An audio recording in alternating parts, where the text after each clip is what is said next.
Cuando se calma el bullicio de la ciudad y se van apagando las luces de la casa, se enciende la luz del entendimiento. Desde este momento comienza Puerto de Libros, Librería Radiofónica, programa que contiene todos sus elementos tipo A. Puede ser escuchado por niños, niñas y adolescentes sin la supervisión de padres, madres o representantes. Comienza Puerto de Libros, Librería Radiofónica. Este programa llega a ustedes con el apoyo de Puerto de Libros, Librería de Autor. Consulta todas nuestras ofertas en nuestras redes sociales @Puerto de Libros. Sultana del Lago Editores, empresa zuliana de servicios editoriales. Conviértete en autor. Contáctalos en su página web sultanadelago.com. Bienvenidos a Puerto de Libros, Librería Radiofónica, este espacio que hacemos con tantísimo cariño de lunes a viernes de 9 a 10 de la noche a través de la Red Nacional de Emisoras Radio Fe y Alegría. Les habla Luis Peroso Cervantes. La noche de hoy continuamos con la entrevista que estábamos haciendo anteriormente, la noche de ayer. Vamos a estar conversando con el médico venezolano Jorge García Tamayo, que si como médico tiene el plus, digamos, señores, de haber escrito y publicado más de 100 artículos científicos importantes que han contribuido de alguna manera a esclarecer los pormenores de la ciencia médica. Bueno, como escritor no se queda atrás, como escritor literario, digamos. Pero bueno, ya conversaremos también sobre las cosas que están escribiéndose, que están en el tintero. La noche anterior quedamos, Jorge, primero, bueno, darle un saludo esta noche a los que nos escuchan y después, sí, háblanos del primer premio literario que recibiste, porque habíamos hablado que habías escrito La entropía tropical, pero estaba engavetada. Fue como una especie de catarsis. Pero después, tu primera novela publicada es Escribir en La Habana, y es resultado de un premio literario, es resultado de haber ganado la Bienal Literaria José Rafael Pocaterra de Valencia en 1994, uno de los premios más prestigiosos del país en los años 90. Premio que ganara esa misma Bienal la ganó Rafael Cadenas en poesía en algún momento. Entonces, la ganas tú en la mención de novela, y creo que ese es el verdadero impulso, la confianza o el respaldo de decir, bueno, gané una Bienal, voy a publicar el libro. Así que cuéntanos, dale un saludo a nuestra audiencia y cuéntanos sobre esa experiencia de haber ganado ese premio, el José Rafael Pocaterra. Bien, bueno, buenas noches a los estimados radioescuchas y quien a través de otras redes nos oirán nuevamente. Hablar sobre escribir en La Habana, pues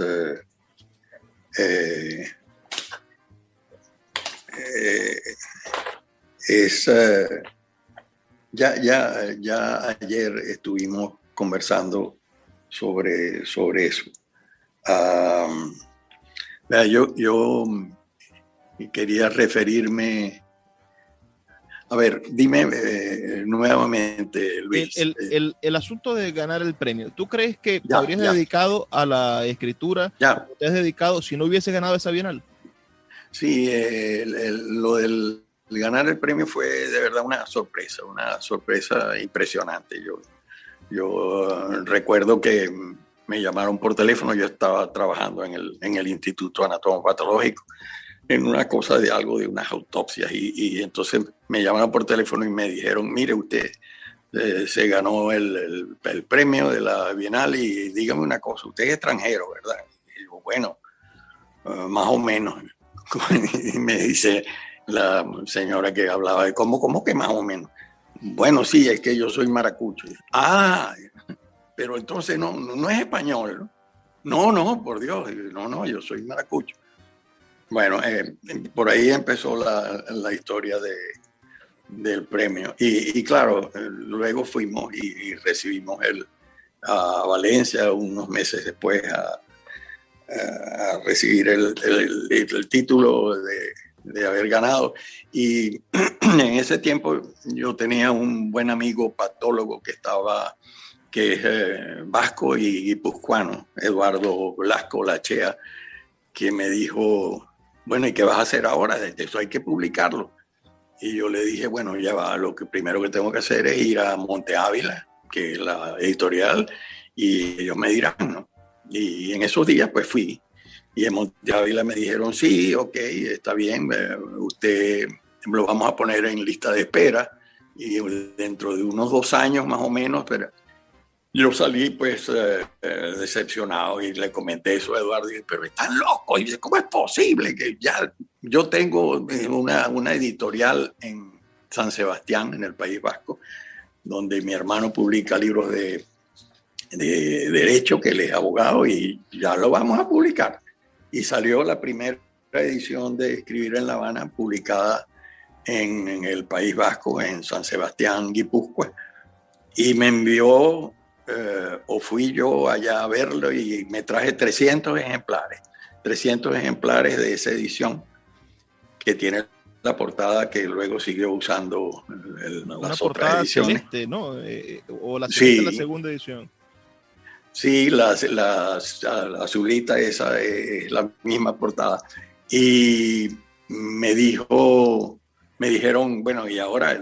Bueno, ¿qué hago? Entonces la llevamos a la librería Guaymare en Chacao, y vino la presentación de la novela, cosa que pues yo desconocía, toda esta parafernalia. Y bueno, a partir de ahí la librería Guaymare vendió los 300 ejemplares. Me acuerdo que una vez me dijeron, mire, venga por aquí, que tiene un cheque, que eran algo como 20.000 bolívares, que yo nunca fui a retirar, por cierto. Y eso, de paso, me va a servir para volver a decir, digo volver porque tal vez alguien ya lo ha escuchado, que yo nunca he percibido, pero ni un medio, pero ni, como decimos los maracuchos, ni un medio partido por la mitad de dinero. Pero sí sé, Jorge, que has invertido. No, claro, porque nuestra editorial Sultana del Lago es el resultado de la evolución de Ediciones del Movimiento, que era la editorial del Movimiento Poético de Maracaibo, y tú nos diste el aporte inicial para comprar la primera máquina importante que tuvimos, una fotocopiadora con la que hicimos los primeros libros. Sí, porque la ilusión de que había que publicar literatura y que la gente tenía que aprender a leer literatura y acostumbrarse a eso siempre fue el motivo de nuestra preocupación. Porque la segunda novela que publicas es una novela que publica el Estado. Ahí ya consigues por fin que te ayuden a financiar el proyecto, aunque ya me lo publica la Gobernación del Estado Zulia en 1997, sí, La Peste Loca.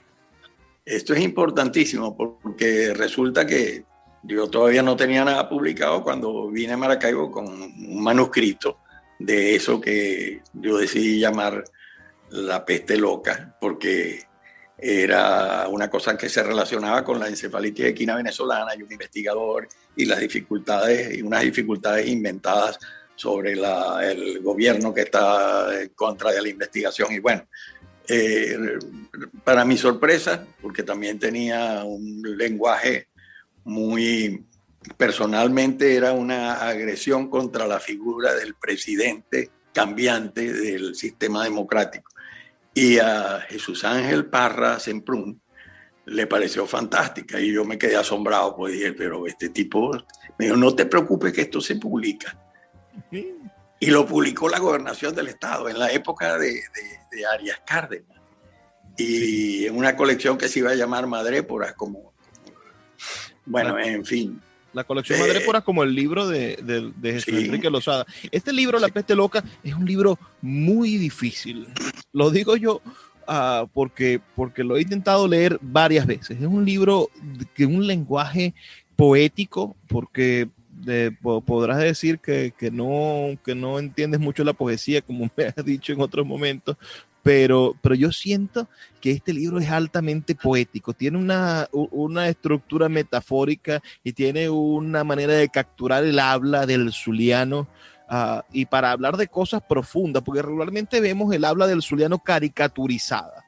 Y nos sucede lo mismo con todas las partes del país, porque cuando vemos el habla de la gente de Margarita, la entendemos caricaturizada. Cuando vemos los de las personas del oriente y el acento mixto de nuestros indígenas, la vemos caricaturizada, pero no entendemos cómo alguien, un profesional de la medicina, un doctor, un ingeniero petroquímico, cualquier persona de esta, podría tener su impronta de habla viva y ser también un especialista. ¿Qué es lo que sucede con estos médicos, que son unos profesionales que hablan de temas rigurosos de su identidad y de su profesión, pero lo hacen en un maracucho envidiable? Sí, la peste loca además es de verdad una sátira contra el sistema presidencialista y contra la corrupción que ya se veía venir desde hacía mucho tiempo dentro de los políticos de oficio. De modo que todo esto conforma una novela de verdad compleja, tanto que en estos días la persona que me acaba de traducir al portugués, escribir en La Habana, me proponía hacer lo mismo con La peste loca. Y yo le dije, bueno, esto es una misión que para atreverse hay que ingeniársela, porque es complicado. Y sí, hay gente que me decía, no, yo loco quedé yo cuando empecé a leer eso no lo entendí. Pero es una especie, y tu reto como escritor es una especie de vara alta al estilo James Joyce, y salvando las diferencias, ¿no? de James Joyce, y sin ningún menosprecio tampoco a tu obra. Pero, ¿qué decía James Joyce? Bueno, yo voy a intentar hacer de la literatura lo más hermoso y complejo posible. Voy a intentar que esto que yo estoy intentando decir, esto que estoy diciendo, bueno, sea el reflejo de un intelecto de nuestra época, de la época más moderna y más volátil y más poderosa. Bueno, fíjate lo traducir el curioso del Ulises cuento. o el Finnegan Wise es casi imposible. Sí, fíjate, yo llevé esa novela a Monte Ávila diciendo, bueno, esto, como saben de literatura, posiblemente, y no la aceptaron, pues. ¿Cómo van a publicar eso? Y además, publicarme, y el argumento que me dieron es, no, es que cuando usted publique ya varias novelas y sea ya un novelista ya conocido, entonces a lo mejor consideramos ponérsela en papel. Y fue tan desesperante la imposibilidad de publicar una segunda edición que yo usé $200 que daban de Cadivi en aquel tiempo, y se lo envié a una editorial en California para que hiciera una segunda edición, sin saber quiénes eran ni nada. La editorial se llama Windmills, y publicaron una segunda edición. Entonces yo dije, pero yo ¿cómo la veo y cómo lo tengo? Entonces me dijeron, bueno, cada libro cuesta $26, y bueno, yo compré 6 libros de los míos, les regalé uno a Jesús Ángel Parra, me acuerdo, y los otros también terminé regalándolos, y tengo una segunda edición que por internet puede ser que a alguien se le haya ocurrido pedirla, pero no lo creo. Vamos a hacer una pausa, Jorge, y pareciera que estuviéramos contando unas letanías, unos sufrimientos, pero ya van a venir las cosas buenas. Pero súper surrealista, ¿viste? Sí, vamos a hacer una pausa, son solamente 2 minutos, ya volvemos con más de Puerto de Libros, Librería Radiofónica. Síguenos en @Librería Radio. El poeta Luis Peroso Cervantes le acompaña en Puerto de Libros, Librería Radiofónica, por Radio Fe y Alegría, con todas las voces. Seguimos en Puerto de Libros, Librería Radiofónica, bueno, explorando la vida del médico y sobre todo novelista, escritor, literato, Jorge García Tamayo, uno de los hombres más cultos. Hoy hemos estado hablando de su literatura, de las novelas que él ha escrito, que quisiéramos, deseáramos que todos ustedes puedan tener acceso a ellas. La mayoría de estas novelas están disponibles para que usted las descargue gratuitamente en el blog de Jorge García Tamayo. Hay otras que vamos a empezar a poner en la circulación del gran monstruo de los libros de Amazon, pero sí, sí es un autor que usted puede empezar a conocer y a leer sin ningún costo muy pronto, y sobre eso estamos hablando el día de hoy. Pero Jorge es un conocedor de la literatura latinoamericana y de la literatura en general de una forma maravillosa, porque es un gran lector. Y yo creo que eso es lo que lo hace sin duda un gran escritor. No se puede ser un escritor de calidad, no se puede intentar tener una propuesta literaria propia si no se lee antes. Jorge, publicas en el año 2012 con la editorial El Otro el Mismo 2 de tus libros, que además eran libros que estaban, bueno, súper añejados, digamos, que tenían tiempo acompañándote igual que los otros, pero tuviste una pausa de casi 10 años sin publicar, y en el 2012 publicas El Año de la Lepra y Ratones Desnudos. Sé que Ratones Desnudos es la novela que más tiempo tardaste escribiendo. En algún momento se llamó hasta Cabeza de Ratón, imagino, por esa metáfora que te dio el ministro de salud, ¿no? Es que es preferible ser cabeza de ratón que cola de león. Pero háblanos de estas novelas, de estos dos libros, que por cierto, El Año de la Lepra acaba de ser publicado por Sultana del Lago Editores y ya está disponible en Amazon y en Google Play Books para que cualquier persona en el mundo pueda adquirir este libro y le llegue a la puerta de su casa. Pero háblanos primero de Los Ratones Desnudos, de esa novela que comentamos al principio, y del por qué, el por qué tú consideraste o me dijiste en el momento que era tu mejor novela. Sí, bueno, de Ratones Desnudos hablamos ayer, refiriéndonos a que está inmersa dentro de la novela la historia de Fernández Morán y la historia de la tragedia, así se llama, la tragedia del brujo, porque Fernández Morán, el brujo de Pipe, pues tiene que ver con esa novela. En realidad, dio la circunstancia de conocer personalmente yo a Víctor Bravo, un personaje muy conocido en Venezuela desde el punto de vista de la cultura, y me preguntó que si tenía algo y yo le di el manuscrito de Ratones Desnudos. Lo leyó y le dije, bueno, ¿y no tienes algo más? Y yo, claro, yo tenía listo ya, porque 2011 el año de la lepra, pero de verdad que no me atrevía a ni soñar con publicarlo. De manera que yo le dije, pues sí, yo tengo aquí otro. No, venga acá.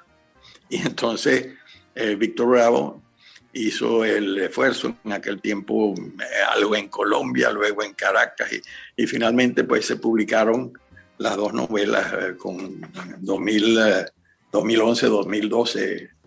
Y bueno, ese es el origen de estas dos novelas. De Ratones Desnudos, yo rescato la estructura de esa novela, que a mí me parece por demás curioso, porque es como si estuviesen haciéndosele entrevistas a los personajes de esa novela. Me recordó, lo comentamos en aquel momento, yo estaba febril leyendo a Bolaño y te dije, bueno, es que tu novela me recuerda a Los Detectives Salvajes de Roberto Bolaño. Este personaje, este periodista que está en búsqueda de una verdad, de unos personajes, de descubrir qué fue lo que pasó en ese laboratorio, y que se consigue con voces tan disímiles, ¿no? Tener la capacidad de crear personajes completamente diferentes uno del otro. Habla de tu maestría en la narrativa y de permitirnos encontrar el alma de cada uno, porque capítulo a capítulo, personaje tras personaje, vamos a encontrar que son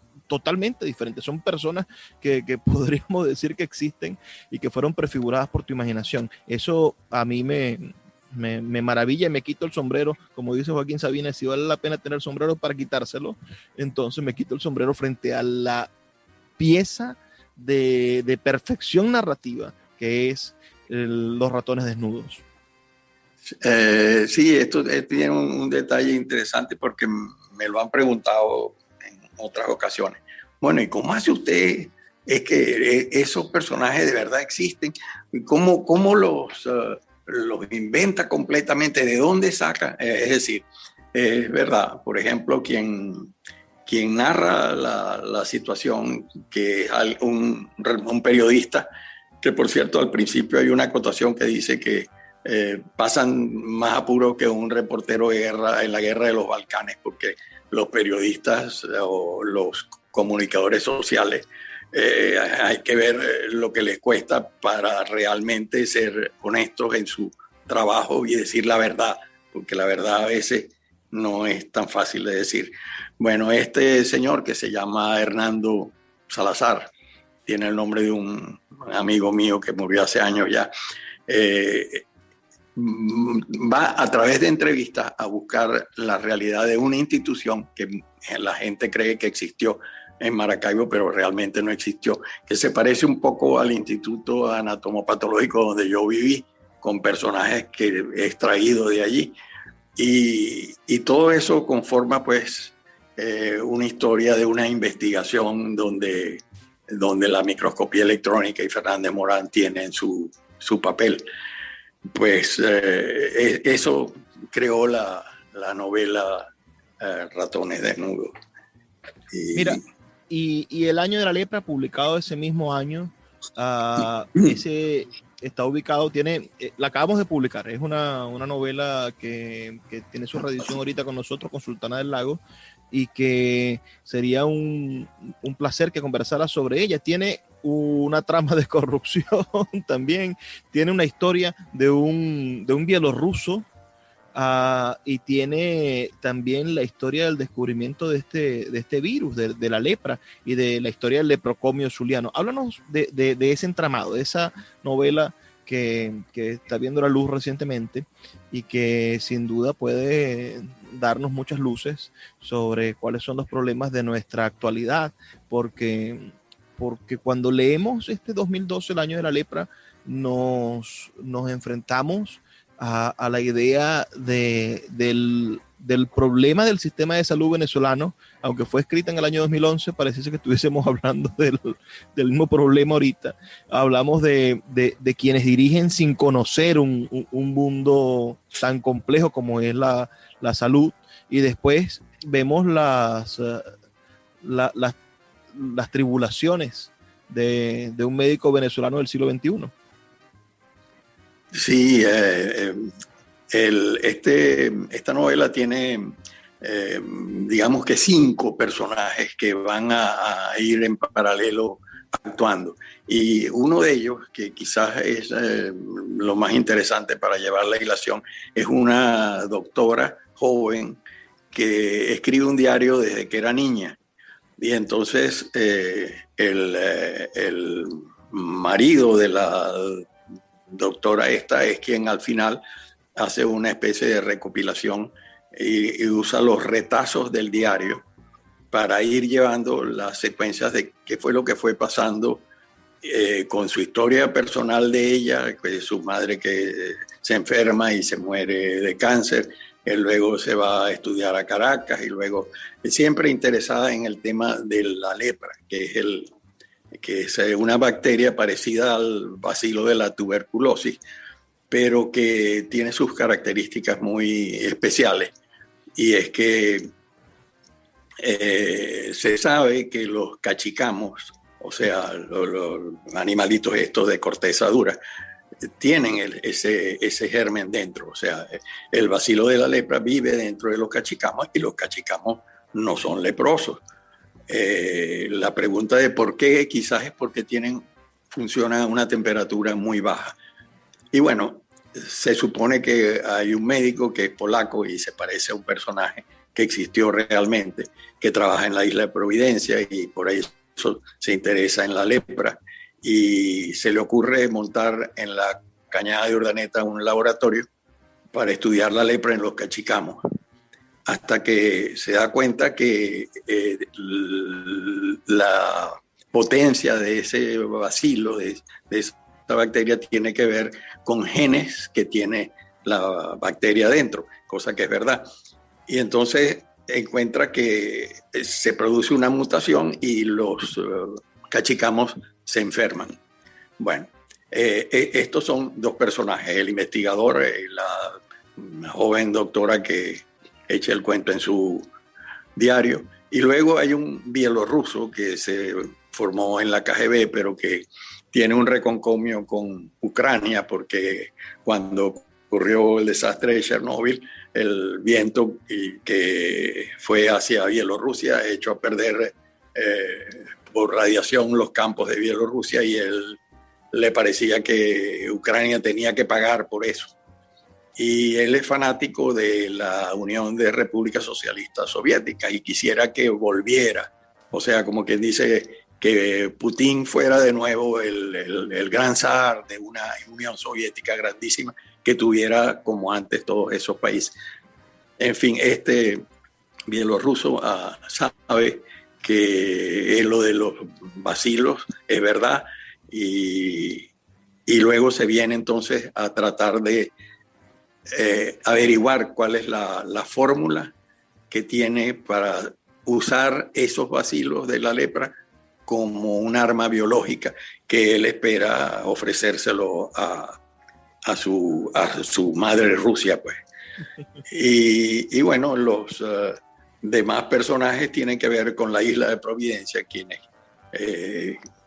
es una cosa más compleja, donde hay un cura que se corrompe por dinero y entra en contacto con una gente militares que hacen en narcotraficantes, y de modo que esa es otra historia también, que terminan todo mezclándose en esa novela que afortunadamente Sultana del Lago está poniendo con su fecha por delante, 2011, porque todo ocurre en el 2011. Y bueno. Bueno, vamos a hacer la última pausa de este programa para volver a nuestro último segmento. Recuerden que pueden enviarnos sus comentarios al 0424-672-3597, 0424-672-3597, con nuestras redes sociales, @Librería Radio. Escuchas Puerto de Libros con el poeta Luis Peroso Cervantes. Síguenos en Twitter e Instagram como @Librería Radio. El poeta Luis Peroso Cervantes le acompaña en Puerto de Libros, Librería Radiofónica, por Radio Fe y Alegría, con todas las voces.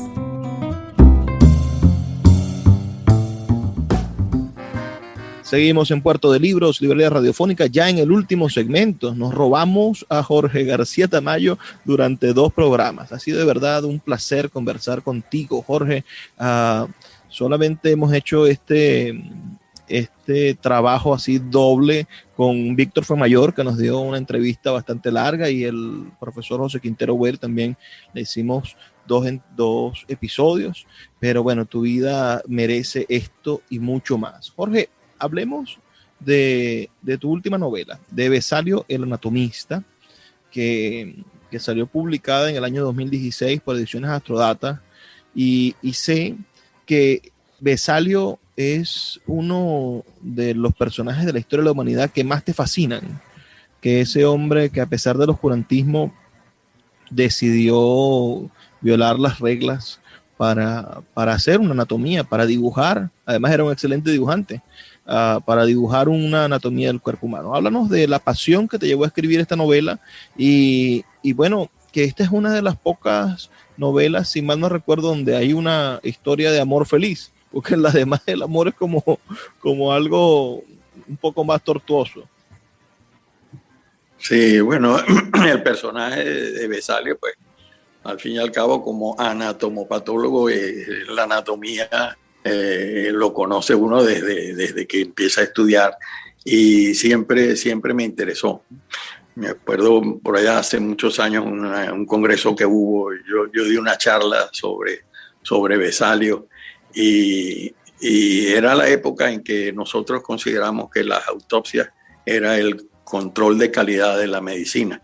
Si la medicina hospitalaria, por ejemplo, y cada vez había menos autopsias, y en el mundo era un fenómeno que iba decayendo la práctica de la autopsia, y como para estimular un poco el interés en las autopsias. Fíjate que nosotros vivimos en el Instituto Anatomopatológico la epidemia, la pandemia del SIDA, y si no hubiéramos hecho, es decir, los residentes, los médicos residentes de patología, no hubieran hecho más de 400 autopsias de pacientes con SIDA, no se hubiera sabido de qué se morían y por qué se enfermaban y cómo era lo que sucedía con el SIDA en nuestros pacientes venezolanos.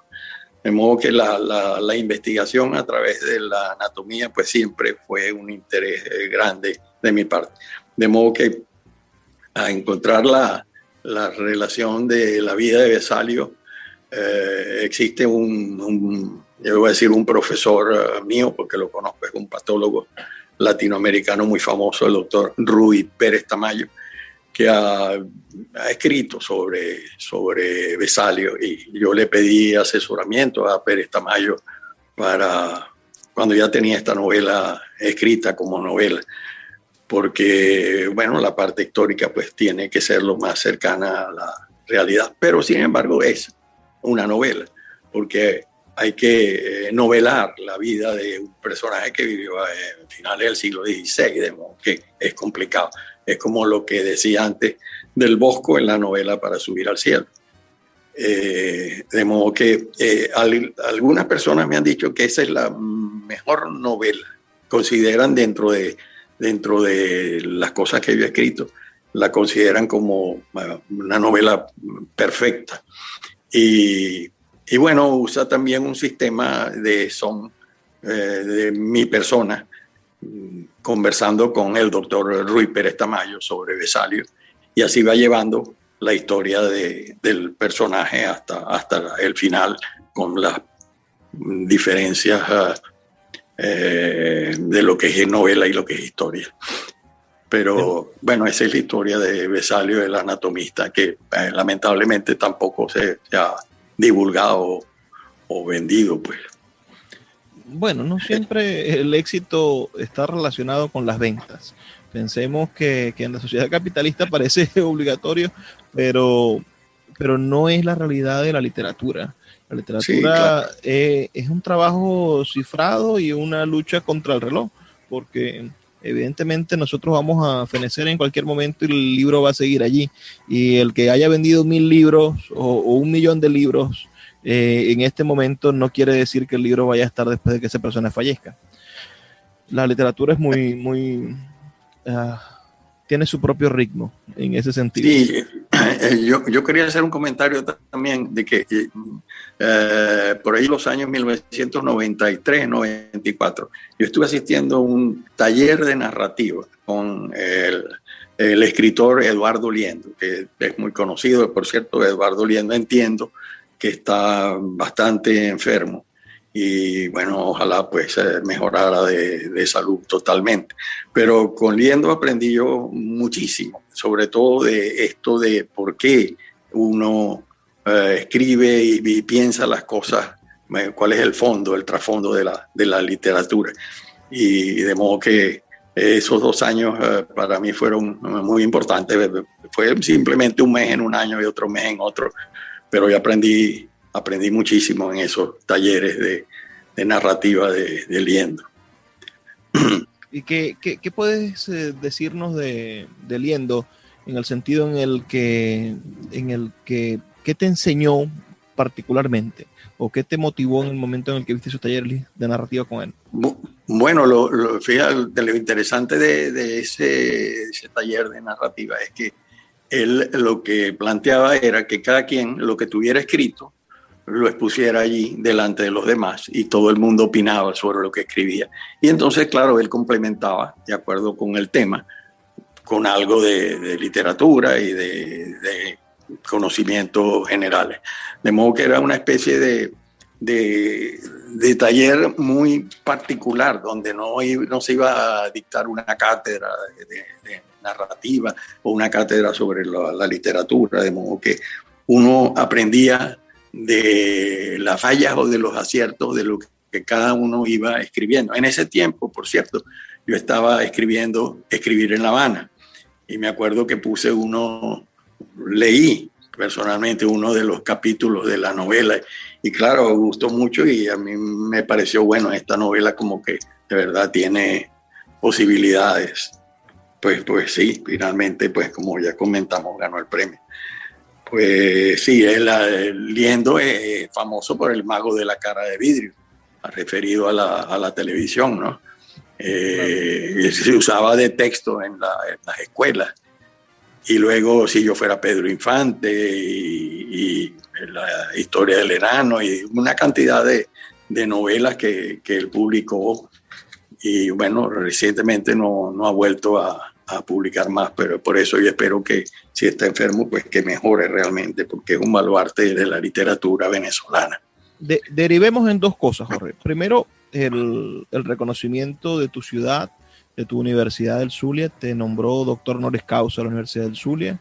La ciudad te entregó la Orden Ciudad de Maracaibo recientemente, con un discurso que diste para celebrar el aniversario de la ciudad. Eso fue hace unos 4 o 5 años. Háblanos de tu regreso a Maracaibo. ¿Eso en qué año pasó? Fue en los años 90. Y coméntanos de tu apego a la ciudad. ¿Cómo te has sentido en estos últimos 20 años después de haber vuelto de tu exilio? Sí, bueno, yo finalmente en Caracas estuve dirigiendo el Instituto Anatómico-Patológico por muchos años y ya comentaba que era necesario que viniera alguien a reemplazarme. Tuve la desgracia de que mi esposa, que era una persona joven, maravillosa, se enfermó con un cáncer. Y entonces yo me jubilé el año 98 de la Universidad Central y monté un laboratorio que nunca había hecho práctica privada, un laboratorio para seguir trabajando en inmunistoquímica, haciendo investigación. Y luego de 4 años de muy, muy triste y tortuosos problemas, ella falleció y yo quedé un poco como inestable. Seguía trabajando en investigación, pero ya fuera de la universidad porque me había jubilado. Y no me veía sino de vuelta en Maracaibo. De modo que cuando vine justamente a mover las cosas para que se publicara el movedizo encaje de los uberos y la entropía tropical, finalmente hice las conexiones y decidí regresar el año 2005. Y desde el 2005 para acá, pues he estado en Maracaibo, le ofrecí a la universidad dar charlas y dar cursos y no sé, seguí haciendo mi trabajo de investigación en inmunistoquímica, que era muy importante y sigue siendo muy importante, porque para llegar a un diagnóstico preciso y poder dar el tratamiento adecuado en ciertos tumores como los tumores de mama o los linfomas, etcétera, es indispensable hacer la inmunohistoquímica. Pero bueno, llegó el momento en que nadie es profeta en su tierra, ya lo ha comprobado 2 veces. Sí, bueno, pero ya pues no me iba a deprimir por eso, porque pues ya sabíamos cómo era la cosa. Hablemos finalmente, Jorge, de tu blog. Por favor, háblame de tu blog, lapesteloca.blogspot.com, que es un trabajo gigantesco que vienes realizando. Más de 5,000 páginas en promedio has escrito en estos últimos 2 años. Sí, yo escribo todos los días desde el año 2019. El blog lo tengo desde el 2013, 2014, 2015, 16, 17, 18. Publicaba, qué sé yo, 5 artículos al mes o 7, 8 artículos al mes.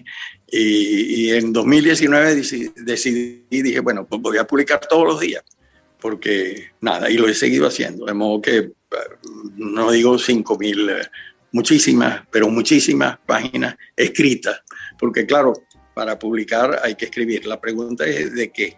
Pues yo escribo de todo. Escribo de cine, poco hemos hablado de cine, por cierto, pero del cine que lo manejo bastante bien. Escribo, pues lógico, de literatura, de historia, de la actualidad, de cosas extrañas que ocurren, de biología, en fin, es una cosa muy variada y donde los artículos no son muy largos, son 2 páginas y media máximo.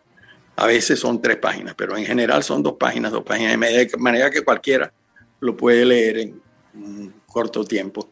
Y bueno, se llama así, La Peste Loca, blogspot.com. Y yo les estimulo a que le echen un ojo porque de repente se encuentran con cosas interesantes. Bueno, de verdad ha sido un placer compartir contigo esta noche, Jorge. Disculpa que te interrumpa, ya es hora de que nos retiremos. Unas últimas palabras finales de despedida y de verdad agradecido contigo porque nos ha dado la oportunidad de explorar sobre tu vida y sobre tu obra. Bueno, pues muchas gracias, Luis, y